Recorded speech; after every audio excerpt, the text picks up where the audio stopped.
성경 요한계시록 4장 같이 보시겠습니다. 요한계시록 4장부터는 이제 교회에 대한 이야기가 끝나고 장차 있을 일에 대한 예언을 하고 있는데요. 예언의 세부사항을 깊이 파헤치고 모든 상징적 단어들을 분석하는 그런 것보다는 좀 전체적인 흐름과 어떤 맥락 위주로 좀 저는 말씀을 드리고 싶고, 특별히 이제 여러 형제님들께서 궁금해하실 법한 것들이 나온다면은 그런 거는 조금 더 자세히 이야기를 한번 해보겠습니다. 어쨌든 같이 살펴볼게요. 요한계시록 4장은 이렇게 시작하죠. 이일 후에 내가 보니 하늘에 열린 문이 있는데 내가 들은 바 처음에 내게 말하던 나팔소리 같은 그 음성이 가로되 이리로 올라오라, 이후에 마땅히 될 일을 내가 내게 보이리라 하시더라, 이렇게 얘기를 하시죠. 그래서 이제 교회에 대한 예언이 끝난 후에 하나님께서는 사도 요한을 하늘로 잠시 부르세요. 그 이상을 주시기 위해서. 그래서 이리로 올라오라, 이후에 마땅히 될 일을 내가 내게 보여줄 것이다 라고 해서 마땅히 돼야만 하는 일이에요.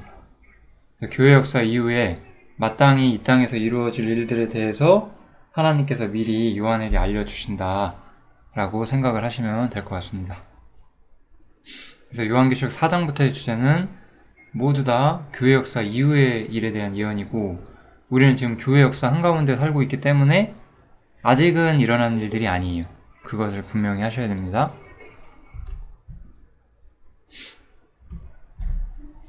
그 다음에 바로 이제 이 이야기의 어떤 흐름이 하늘에 있는 보좌로 가요. 우리 4장 1절에서 이리로 올라오라고 했죠. 그래서 올라갔을 때 요한이 본 것을 이야기를 해주고 있어요. 그래서 성령의 감동에서 하늘에 보좌가 베풀어져 있고 그 보좌 위에 하나님께서 앉아 계신 것을 본 거예요. 그래서 여기서 예를 들어 제가 말하고 싶었던 게 이런 건데, 이 벽옥과 홍보석이 뭐냐, 녹보석이 뭐냐, 이런 것들을 깊이 우리가 생각할 필요는 없다는 뜻이에요. 저 벽옥이 상징하는 게 뭐고, 홍보석이 상징하는 게 뭐고, 녹보석이 상징하는 게 무엇이냐, 이런 것들을 우리가 깊이 이야기한다고 해서 우리의 신앙이 정말로 발전하는 건 하나도 없어요. 여러분들은 그렇게 생각하시면 돼요. 내가 지금 성경에서 어떤 심오한 영적인 지식을 알게 됐는데 그 지식 때문에 내 삶이 정말로 변할까? 안 변한다면 그것은 우리가 반드시 알아내야 되는 지식은 아니거든요.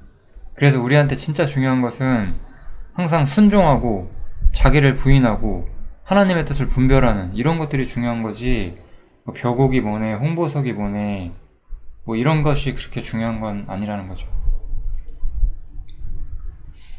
예전에, 이거 제가 좀 해드릴게요. 예전에 어떤 사람이 설교에서 이런 얘기를 했어요. 무지개가 있잖아요.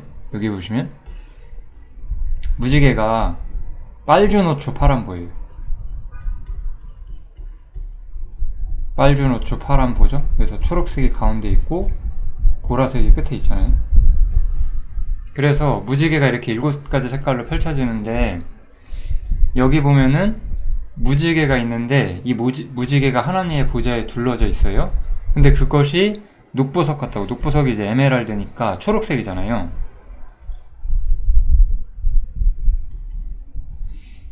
그래서 저도 자세히 기억 안 나는데 이 초록색이 생명이래요. 그리고 이제 이 빨간색은 뭐라고 했어요. 아마도 제 생각에는 사랑이나 이런 느낌으로, 사랑이나 십자가 이런 쪽으로 이야기를 한 것 같아요. 뭔가 사랑이었나? 아무튼 저도 하도 오래전에 들은 얘기라 기억은 안 나요. 이 보라색은 이제 파란 쪽에 가까운 거라서 이거는 공이래요. 이것도 저 확실하지 않아요.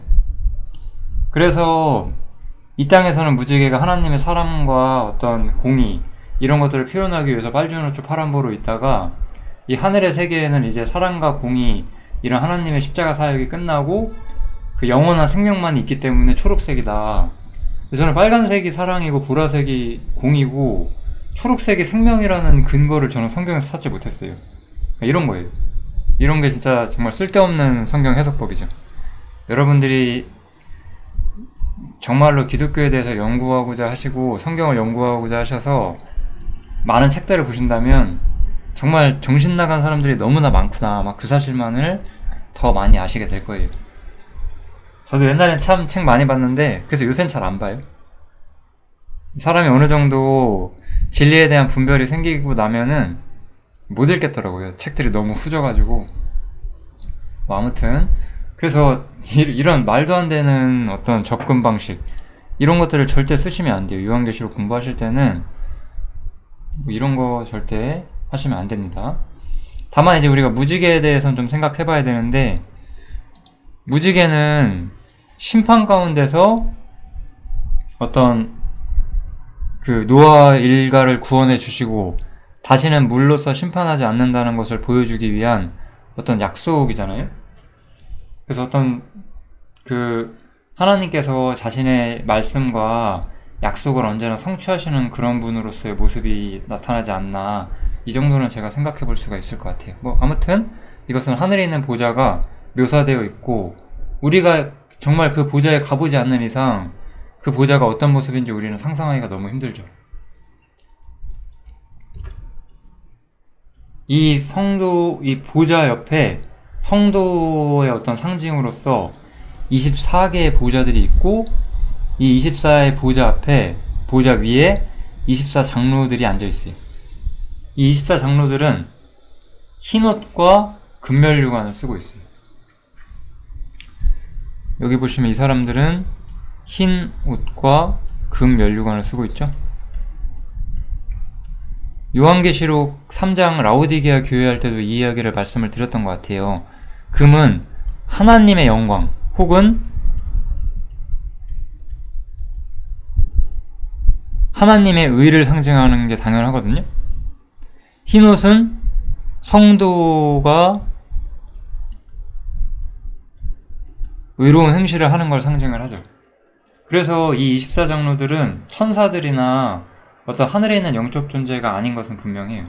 이들은 성도들이고, 이제 여기서 우리가 분명하게 확정 지을 수 있는 것은 이들이 성도들이라는 건데, 뭐 이것이 이제 뭐 구약 성도만을 상징하는 것이냐, 아니면은 뭐 구약과 신약 전체를 상징하는 것이냐, 이런 것들은 여기서 우리가 이 24장로라는 말만 가지고는 판단하기 좀 어려운 것 같아요. 우리가 이런 것들을 굳이 이 24장로가 구약 성도만을 상징하든 혹은 구약과 신약 성도 전체를 상징하든 그게 그렇게 중요한 얘기는 아니지 않을까요?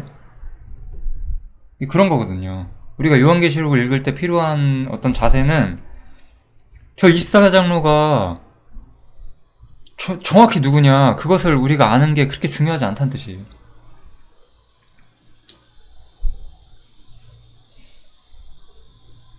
그래서 이렇게 24장로들이 앉아있고, 이 보좌에 번개와 음성과 내성이 나고, 보좌 앞에 하나님의 7명이 있고, 이런 하나님의 어떤 보좌의 모습들이 묘사가 좀 되고 있죠.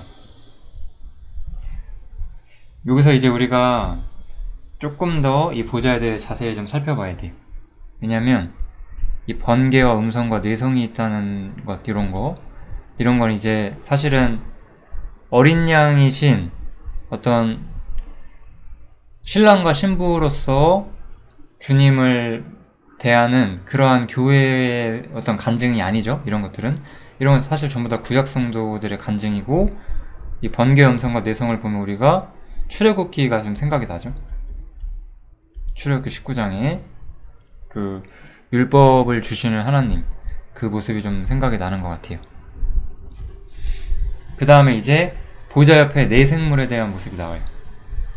보좌 앞에 수정과 같은 유리바다가 있고, 보좌 가운데와 보좌 주위에 네 생물이 있는데, 이것도 뭐 이 수정과 같은 유리바다가 뭔지 제가 자세히 설명하지 않을 거예요. 그것이 무엇인지 그렇게 아무 큰 의미가 없기 때문에. 근데 여기 보시면 네 생물이 있어요. 근데 이 네 생물이 눈이 가득해요. 근데 여러분들이 이 구절을 좀 성경을 유심히 보시는 분들은 이 구절 어디서 봤다라는 걸 아실 수도 있어요. 이 구절이 어디 나오냐면은 에스겔서에 나와요. 에스겔 1장에. 그래서 우리는 여기서 하나 좀 생각을 해볼 수가 있는데, 이 요한계시록은 되게 유대적인 어떤 관점을 가지고 있어요. 유대교적인 관점이 어느 정도 있다는 것을 이해하시면 좋을 것 같아요. 에스겔 1장에 보면 이 네 생물, 하나님의 영광의 보좌를 수호하는 이 네 생물에 대한 이야기가 나오게 되고, 그 다음에 이 네 생물이 각각 6날개가 있고 그 안과 주위에 눈이 가득하더라 해서 그들이 밤낮 쉬지 않고 이르기를 거룩하다 거룩하다 거룩하다 주 하나님 전능하신 이여, 이렇게 말하고 있어요. 이 거룩하다 거룩하다 거룩하다라고 언급하는 것은 이사야 6장에 보면은 그룹이라고 하는 천사가 나오는데, 이 그룹이라고 하는 천사들이 하나님의 거룩함을 계속해서 노래하는 천사들로 묘사가 되거든요. 그래서 이 네 생물과 여기 나오는 이 말씀들은 에스겔과 이사야에 언급된 이 어떤 생물들, 일종의 천사의 일종이죠. 어떤 하나님의 거룩한 보좌를 어떤 수호하는 존재들로서의 모습이 나타나고 있어요. 그리고 조금 더 성경을 좀 유심히 보신다면 이런 천사들의 모습이 나온 이후에 이 하나님의 거룩한 보좌, 하나님의 거룩한 보좌를 어떤 수호하는 천사들의 모습이죠. 수호하는 어떤 천사들의 모습이 나오게 되고, 그 다음에 하나님께서는 이스라엘에 대한 심판 선언을 하세요.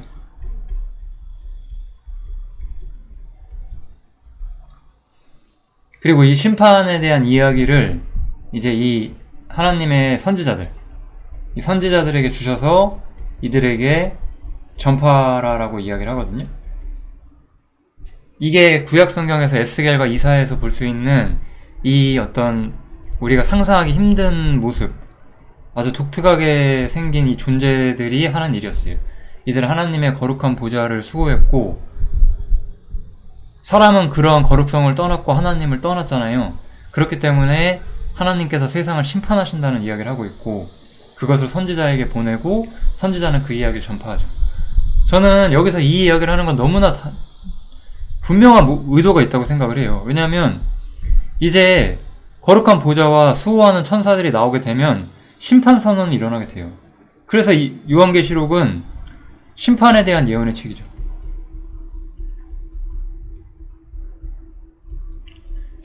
사실 여기서는 우리가 구약에서는 이스라엘의 심판을 선언했다 친다면, 여기서는 사실 온 세상을 심판하는 예언이 이제 정확히 드러나게 되는 거죠. 그 다음에 이제 선지자들이 아니라 여기서는 사도 요한에게 주어지게 되고, 요한은 이것을 요한계시록을 써서 우리들에게 남겨주었죠. 이렇게 결국 이 요한계시록 4장부터의 어떤 글의 핵심은 무엇이냐, 장차 교회가 휴거된 이후 세상이 어떻게 하나님께 심판을 받을 것이냐 라는 주제인 거죠. 여러분들은 요한계시록 읽을 때 잘 생각해야 되는 게 있어요. 요한계시록에 보면은 되게 좀 무서운 재앙들이 나오거든요. 근데 그런 것들은 전부 하나님의 심판이라는 거예요. 하나님과 함께 이 거룩한 보좌에 앉아있을 우리가, 어쩌면 24장로의 모습인 우리가 어째서 그 심판을 두려워해요? 그것은 이 요한계시록을 전혀 잘못 생각하고 있다는 거예요. 요한계시록은 세상 사람들에게는 두려움과 어떤 무서운 책이 될 수 있겠지만, 우리한테는 하나님의 영광이 드러나고 하나님께서 세상을 정화하시는 그 심판의 불길에 대한 어떤 말씀이라는 거죠. 그게 우리가 요한계시록을 이해하는 관점이 되어야 해요. 여기서 뭐 6날개가 뭐네, 이 가득한 눈이 뭐네, 이런 거를 우리가 굳이 따지는 거는 그렇게 중요한 게 없어요. 눈이 가득하다는 것은 사실 너무 확실하잖아요. 하나님께서 모든 걸 보고 계시다는 뜻이겠죠. 뭐 어려운 건 아니거든요, 이런 게. 근데 뭐 그래서 그래, 하나님의 이 눈이 가득하다는 걸, 아 그렇구나, 하나님이 모든 걸 보시는구나, 그걸 내가 알면 내 삶이 달라지나요? 그렇지 않다는 거예요. 우리가 요한계시록에서 무엇을 취하고 무엇을 흘려보낼 것인지를 좀 생각하시면서 요한계시록 공부를 하시면 좋을 것 같습니다. 그래서 이 생물들은 이제 24장로와 함께 하나님께 세세토록 찬양을 해요. 그래서 이것은 천사와 성도들이 전부 하나님을 영원토록 찬양한다는 것을 좀 볼 수가 있죠. 그래서 하나님의 심판이 사실 이들과는 별로 상관이 없었어요. 오히려 하나님께서 세상을 심판하시는 것이 이들에게는 하나님을 예배할 수 있는 또 다른 근거가 될 수도 있다는 거죠. 물론 여기서는 그런 모습들은 아직 나타나진 않아요. 그리고 이제 여기서 첫 번째 예배의 어떤 원칙으로서 이 창조주이신 하나님이 제시가 되고 있어요. 우리 주 하나님이여 영광과 존귀와 능력을 받으시는 것이 합당하오니 주께서 만물을 지으신지라 만물이 주의 뜻대로 있었고 또 지으심을 받았나이다 하더라 라고 하면서 이 24장로들이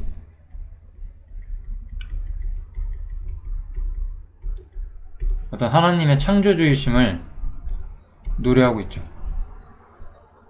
그리고 여기 있는 생물들은 하나님의 거룩하심을 노래하고 있죠. 그래서 어떤 세상의 심판자이자 어떤 세상의 통치자이자 온 우주의 창조자이신 하나님의 영광이 나타나면서 그로 인해서 하나님을 거부한 세상과 인간 세계에 심판이 임할 거라는 것을 우리가 생각할 수 있게 하는 어떤 이 심판에 대한 이야기가 시작되기 직전의 모습을 우리가 요한계시록 4장에서 볼 수가 있습니다. 5장에서는 약간 비슷한 측면인데 이제 어린 양에 대한 이야기를 해요. 아직은 어린 양에 대한 이야기가 없었잖아요.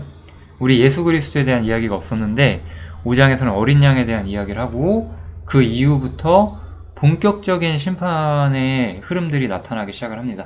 어쨌든 요한계시록 4장은 이 정도에서 마치면 될 것 같아요. 요한계시록 생각보다 어렵지 않고 우리에게 어떤 저는 기쁨을 얻을 수 있는 책이라고 생각을 해요. 하나님께서 세상을 심판하신다는 것은 항상 우리에게는 기쁨이 되는 거거든요. 요한계시록 4장 여기서 마치겠습니다. 감사합니다.